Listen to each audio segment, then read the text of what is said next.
दिव्य ज्योति जागृति संस्थान के संस्थापक आशुतोष महाराज को लेकर तमाम दावे किए जा रहे हैं। कहा जा रहा है कि वो पिछले 10 साल से समाधि में, जो कि सच भी। अब उनके शिष्य ने भी समाधि ले ली है। समाधि स्थल पर पहुंचकर जब इस संबंध में उनके शिष्यों से बातचीत की गई तो महामंडलेश्वर और बाबा महादेव ने बड़ा आरोप लगाया।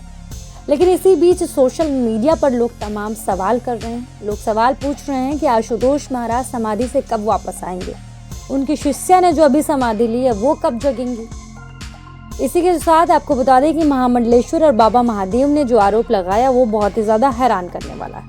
दरअसल उन्होंने कहा कि दिव्य ज्योति जागृति संस्थान वालों ने आशुतोष महाराज के शरीर को डीप फ्रीजर में कैद करके रखा है। कैद इसलिए किया है ताकि वो समाधि से कभी वापस ही ना आ सके। इसीलिए आशुतोष महाराज ने अपने शिष्य आशुतोष शांबोरी को आंतरिक संदेश भेजा और कहा कि वो उन्हें समाधि से वापस ले आए, क्योंकि दिव्य जागृति संस्थान वालों ने डीप फ्रीजर में कैद करके रखा हुआ है, इसलिए मैं वापस नहीं आ पा रहा हूँ। इस बात में कितनी सच्चाई है ये तो हम नहीं जानते हैं, लेकिन सोशल मीडिया पर जमकर वायरल हो रहा है। दिव्य ज्योति जागृति संस्थान के संस्थापक व धर्मगुरु आशुतोष महाराज को 10 साल पहले क्लिनिकली डेड घोषित कर दिया गया, लेकिन उनके शिष्य और सेवादार इस बात को मानने के लिए रेडी ही नहीं है। उनका कहना है कि आशुतोष महाराज गहरी समाधि में लीन हैं।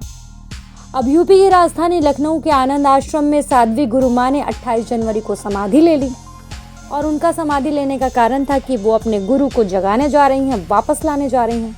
अब से 10 साल पहले साल 2014 में जब दिव्य ज्योति जागृति संस्थान के प्रमुख आशुतोष महाराज को डॉक्टरों ने क्लिनिकली डेड घोषित किया था, उनके संस्थापक उस वक्त भी ये बात मानने तैयार नहीं थे। उन्होंने आशुतोष महाराज का शरीर डीप फ्रीजर में रख दिया था, इस उम्मीद में कि कभी किसी दिन उनके महाराज समाधि से बाहर निकलेंगे और फिर अपने भक्तों के बीच हंसते खेलते नजर आएंगे। उनका कहना था कि हिमालय में 0 डिग्री से भी कम तापमान होता है और जब संत समाधि में चले जाते हैं तो हमारा ये फर्ज बनता है कि उनके शरीर की देखभाल करें। आपको बता दें कि आशुतोष महाराज ने 1980 के दशक की शुरुआत में जालंधर के पास नूर महल में दिव्य ज्योति जागृति संस्थान की नींव रखी। पंजाब में 65 आश्रम के साथ देश भर में तकरीबन उनके 350 आश्रम के अलावा अमेरिका, ऑस्ट्रेलिया, ब्रिटेन जैसे कई अन्य देशों में भी आश्रम हैं। इनके फॉलोअर्स लाखों की संख्या में हैं। जब यह सवाल किया गया कि क्या आशुतोष महाराज खुद भौतिक शरीर में आने में सक्षम नहीं है, तो जमदग्नि ने कहा कि गुरु को शिष्य ही उठाता है। वहीं डॉक्टर स्वामी आदि शंकरानंद ने बताया कि उन लोगों ने हाईकोर्ट में PIL दाखिल की है, जो समाधि में उनकी गुरु मां गई हैं उनकी सुरक्षा के इंतजाम किए जाए इसलिए।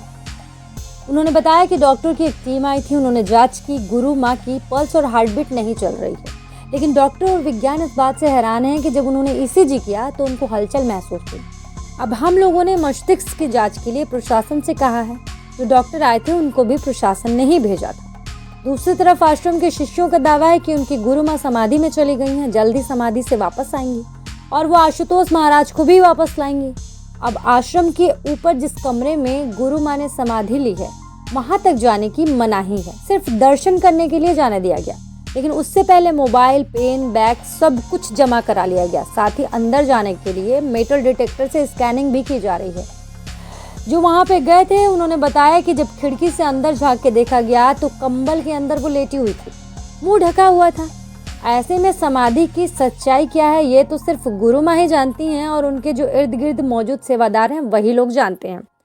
अब ये सवाल रहा कि क्या उन्होंने समाधि ली है या नहीं ली है, इस बात की सच्चाई तो नहीं